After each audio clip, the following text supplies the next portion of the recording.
Hello, नमस्कार। स्वागत है आप सभी का एक बार फिर से भूगोल की ऑनलाइन कक्षाओं में।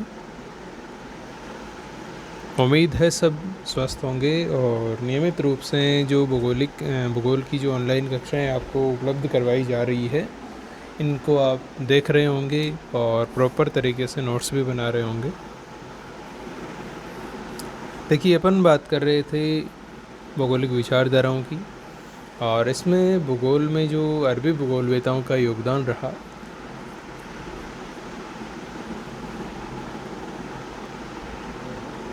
इसकी अपने चर्चा चल रही थी।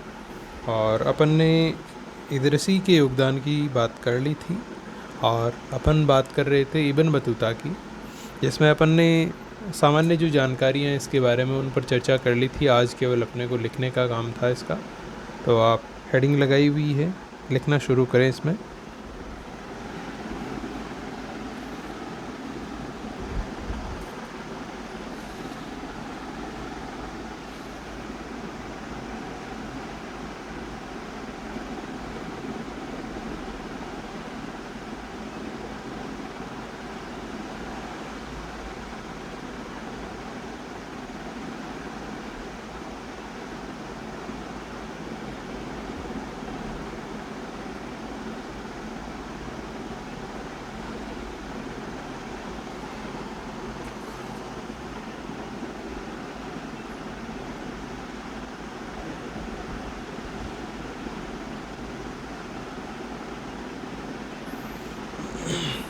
लिखिए, इब्न बतूता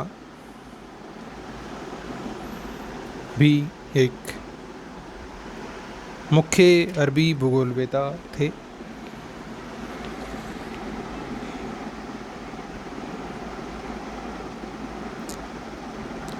इनका जन्म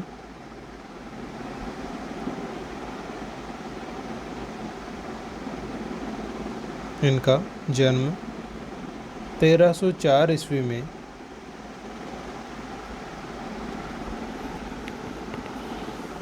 1304 ईस्वी में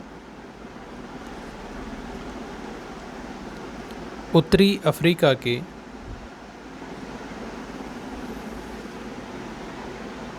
टेंजियर्स नगर में हुआ।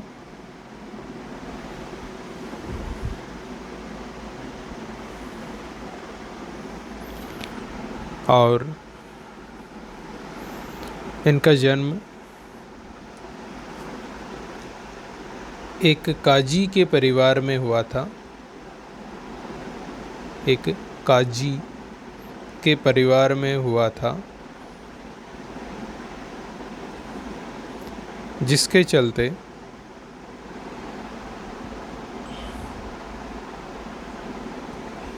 इनकी तत्कालीन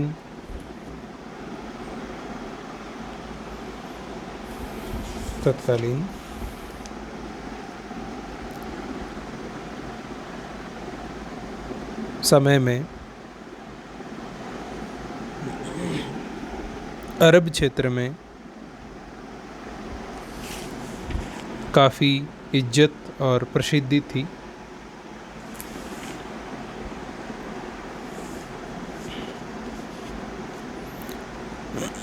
इनको बचपन से ही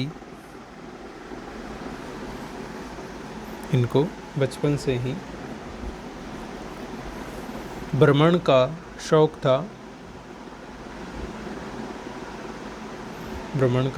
था,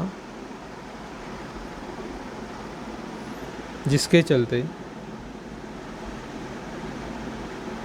इन्होंने एशिया, यूरोप तथा अफ्रीका में अनेक क्षेत्रों की यात्राएं की।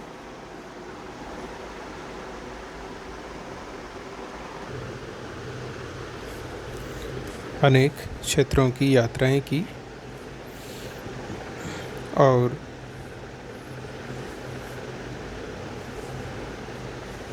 इनकी इसी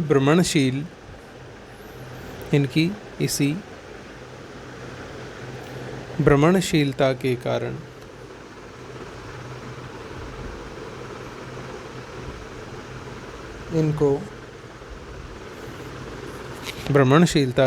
इनको अरब जगत का महान यात्री कहकर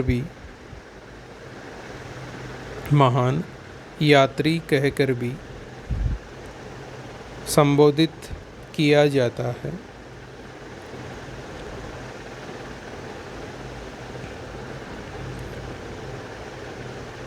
इन्हें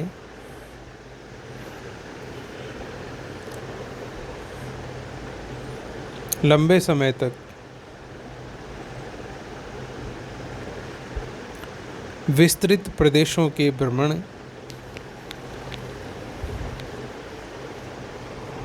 करने के कारण अरब जगत का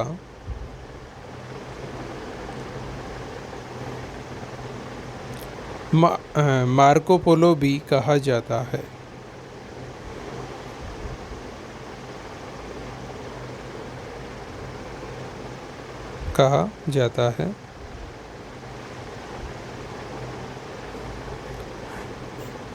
इब्न बतूता की अधिकांश यात्राएं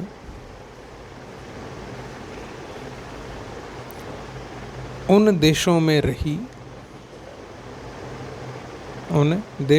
रही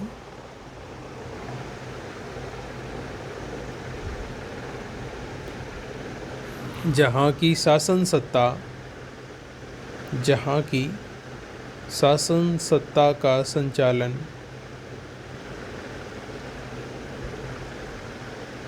मुस्लिम शासकों के हाथ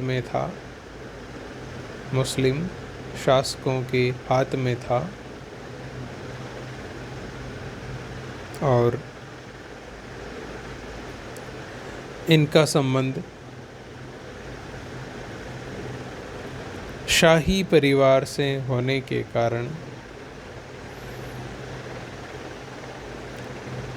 ये शासक इनको सम्मान और सुविधाएं उपलब्ध करवाते थे।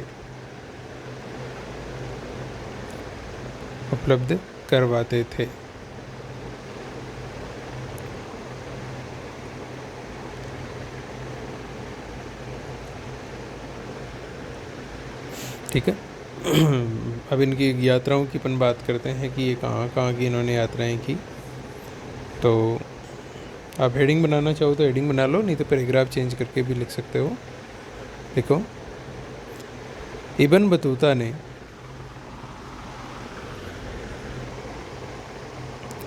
सिकंदरिया,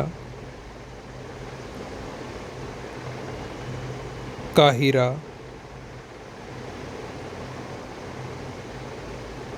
व मध्य सागर, जेरूशलम या यरूशलम,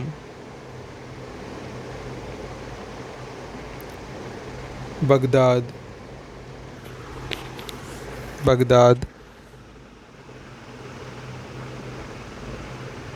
बसरा,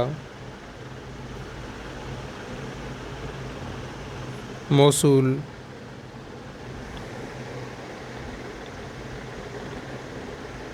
मक्का, मदीना, यमन, ओमान, अनातोलिया, कस्तूतूनिया, बुखारा, समरकंद, अफ़गानिस्तान, भारत, चीन, मालदीव,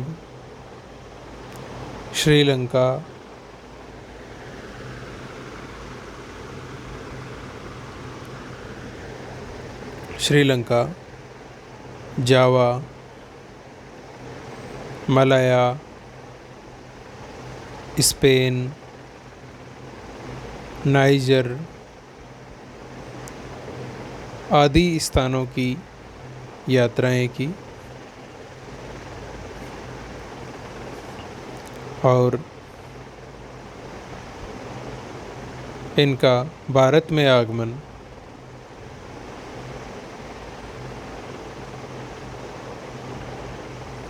मोहम्मद तुगलक के शासनकाल में हुआ। मोहम्मद तुगलक के शासनकाल में हुआ।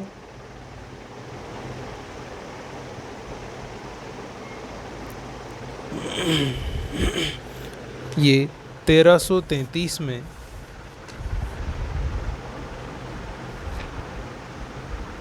भारत आए।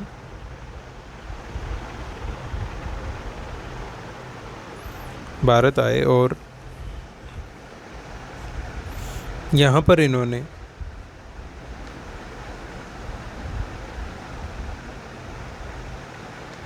लगभग 8 वर्षों का समय बिताया।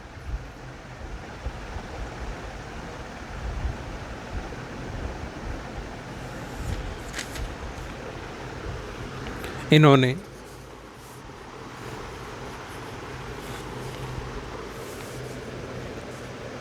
भारत में रहते हुए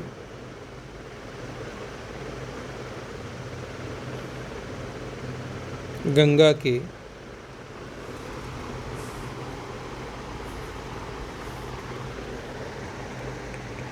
मैदानी भागों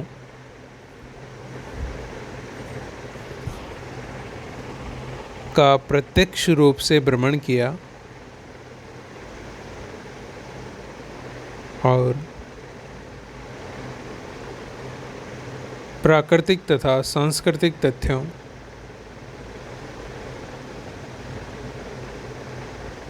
का ज्ञान एकत्रित किया।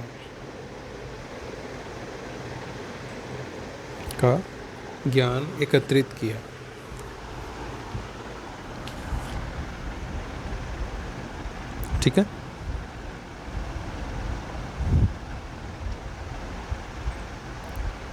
आगे हेडिंग बनाइए इनकी रचनाएं।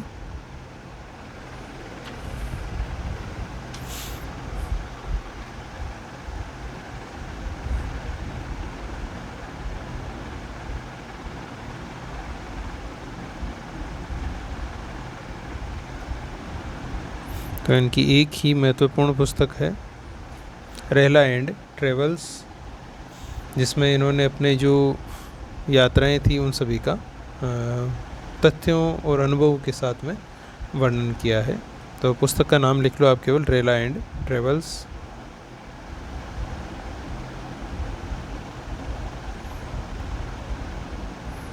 लिख लिया? अब पैराग्राफ चेंज करके लिखो। इब्न बतूता ने अपनी पुस्तक में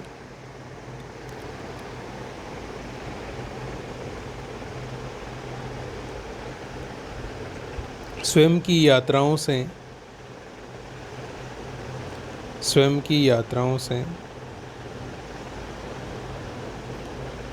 प्रत्यक्ष रूप से प्राप्त हुए अनुभवों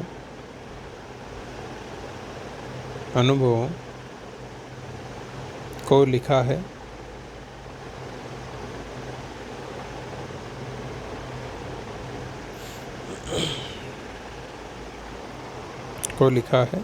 इसमें इन्होंने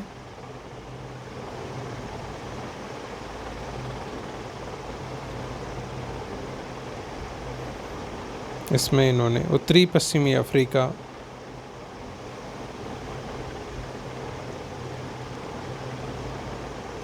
अनातोलिया के पठार,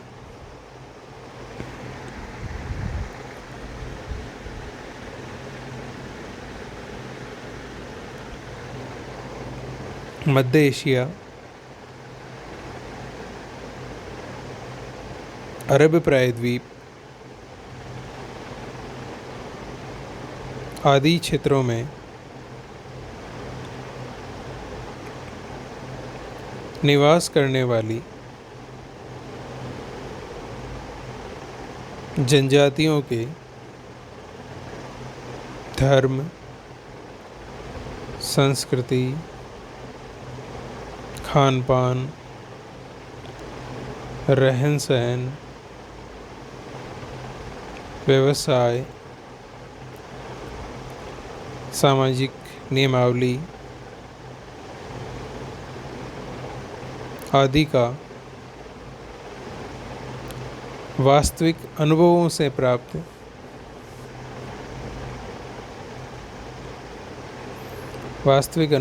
प्राप्त वर्णन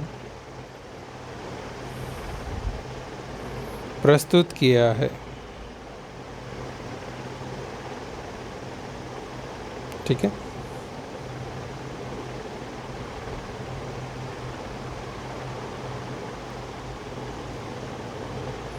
आगे एक लाइन और लिख लो। इब्न बतूता अपने समय का पहला विद्वान था।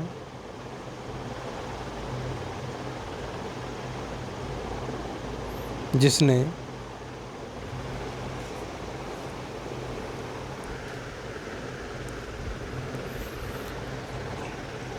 भूमध्य रेखीय क्षेत्रों तथा भूमध्य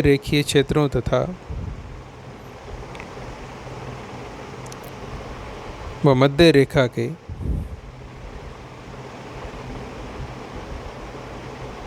दक्षिणी भाग की यात्राएं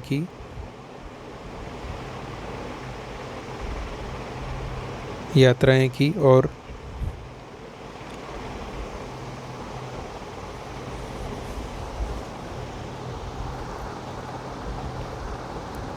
वहाँ पर उपलब्ध प्राकृतिक और सांस्कृतिक वातावरण का वास्तविक रूप में विद्यमान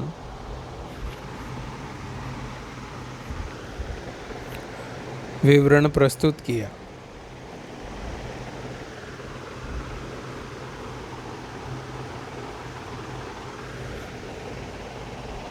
ठीक है।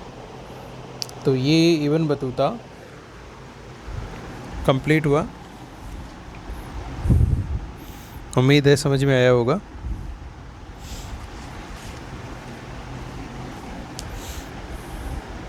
अगले भूगोलवेता की बात करते हैं, अरबी भूगोलवेता की। तो उनकी आप हेडिंग लगाइए इब्न सीना। इनका ज़्यादा मटेरियल नहीं है, बस कुछ महत्वपूर्ण बातें हैं, उन्हीं की अपन चर्चा करेंगे। सबकी बुरी बात अपने को नहीं करनी है। देखिए, इनको अरब भूगोल का पिता माना जाता है, इसलिए अपन को इनके बारे में पढ़ना ज़रूरी हो जाता है।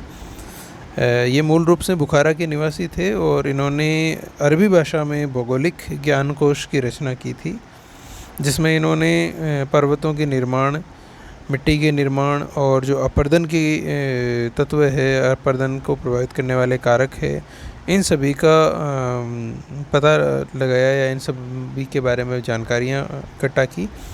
और जो भौतिक भूगोल है, इसका विकास है, वो इन्होंने किया था। ठीक है, तो लिख लीजिए इनके बारे में भी। इब्न सीना को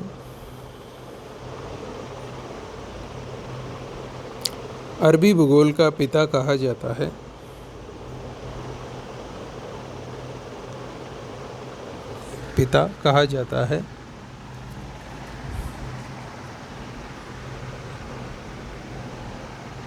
ये मूलतः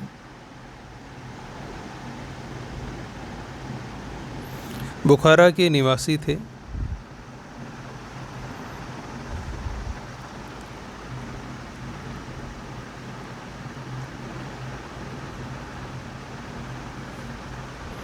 और इन्होंने अरबी भाषा में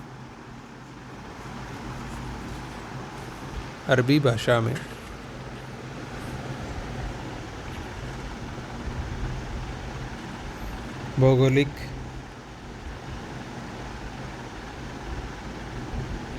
ज्ञानकोश की रचना की थी।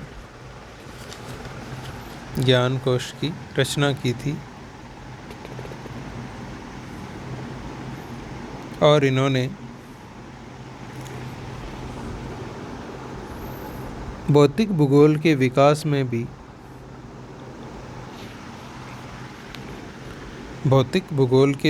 में भी अपना योगदान दिया,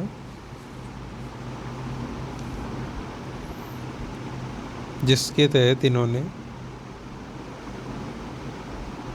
पर्वत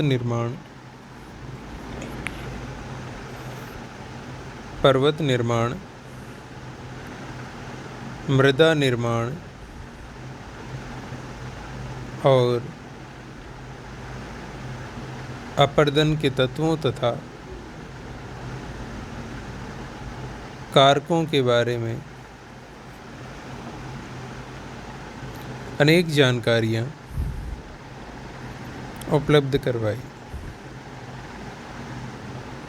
ठीक है, तो ये इब्ने सीना भी आपका कंप्लीट हुआ। ठीक है, अब अपन अरबी भूगोलवेताओं में अगर बात करें तो महत्वपूर्ण भूगोलवेता में अपने दो भूगोलवेता रहे हैं, एक तो अल मसूदी और एक है इब्न खालदून, जिनके बारे में अपन अगर बात करें तो आप पहली हेडिंग लगा लीजिए अल मसूदी की।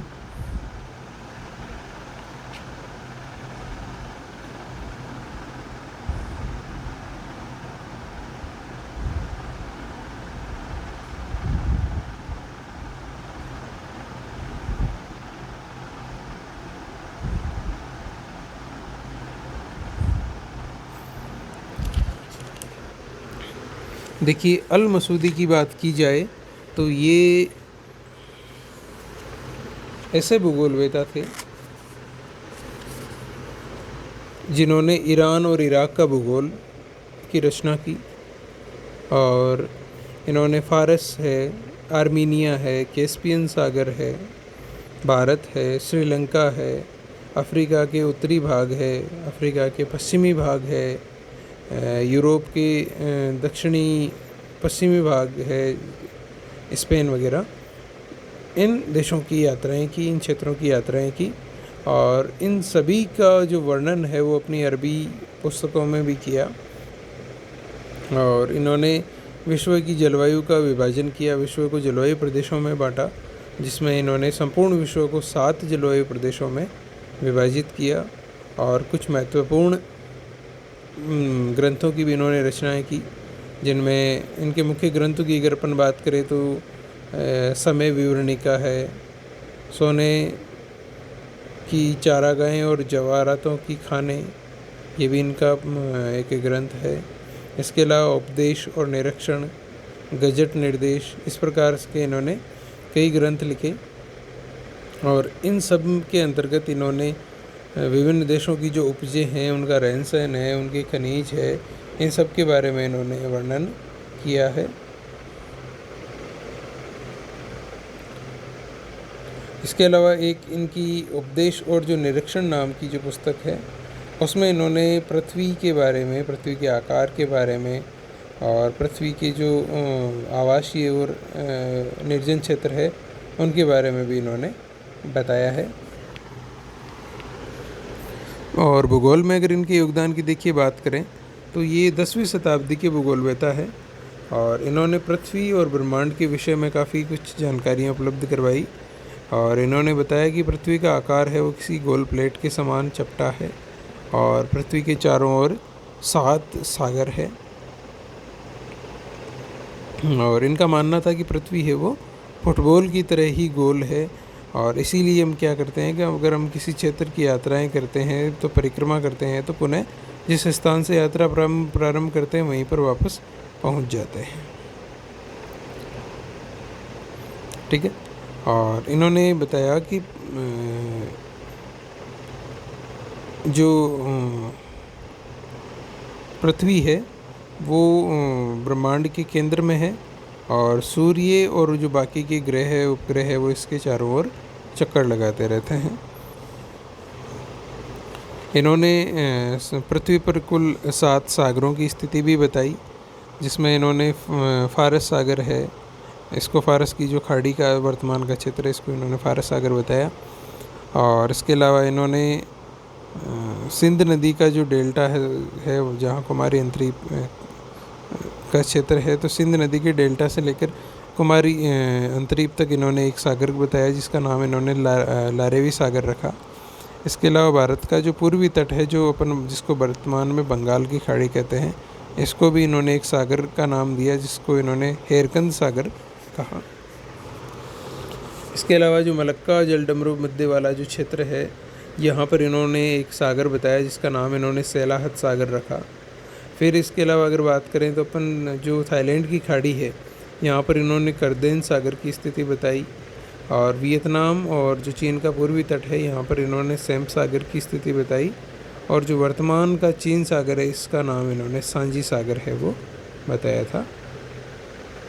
ठीक है, तो ये इसका इनका योगदान है। इसके अलावा इनका मौसम विज्ञान में भी योगदान रहा, जलवायु विज्ञान में भी रहा, प्रादेशिक भूगोल में भी रहा, मानव भूगोल में भी रहा।